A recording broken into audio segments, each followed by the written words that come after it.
সাধারণত বিনয়, বাদল, দীনেশ নামে পরিচিত তিন ব্যক্তিকেই খুব ভালোভাবে জানো। স্যালুট জানাই তাদের, যারা দেশের জন্য এত কিছু, এত মহৎ কাজ করে গেছে। তার নাম হচ্ছে বিনয় কৃষ্ণ বসু। কৃষ্ণটাকে হয়তো সম্ভবত তোমরা জানো না, তোমরা বিনয় বসু নামে পরিচিত। তার তিরোধান দিবস নত শ্রদ্ধা এই মহান বিপ্লবীর উদ্দেশ্যে। কে তিনি? তিনি হলেন মহান বিপ্লবীময় বিনয় বসু। অটল সাহস ও আত্মবলিদান আজও আমাদের হৃদয়ে জাগায় দেশপ্রেম।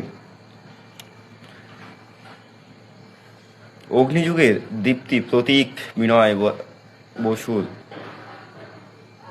একমাত্র 21 বছরের তরুণ, তবু তার সাহস ও আত্মবলিদান আজও স্বাধীনতার ইতিহাসে এক অমর দৃষ্টান্ত। দেশের স্বাধিকার ও জাতীয় মর্যাদা চেয়ে তিনি নির্ভীকভাবে জীবন উৎসর্গ করেছিলেন। বিপ্লবী চেতনার আগুন জ্বালিয়ে গিয়েছিলেন বাঙালির রক্তে। 13ই ডিসেম্বর আজ তিরোধান দিবস।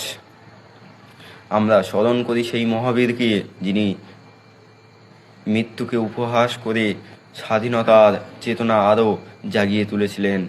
দেশমাতৃকার জন্য তার এই অদম্য ত্যাগ প্রজন্মের পর প্রজন্মকে সাহস, শক্তি ও দেশপ্রেমের অনুপ্রেরণা জাগাবে। বিনয় বসুর অমর, তার পথ দেখানো আলো ও অমর। আজ তারই তিরোধান দিবস, তারই আজকের শহীদ হয়েছিলেন তিনি আজ। তাই আজকেই তোমরা সবাই মিলে তাকে স্মরণ করে, তাকে অমর করে রাখি যুগ যুগ যুগান্তর ধরে।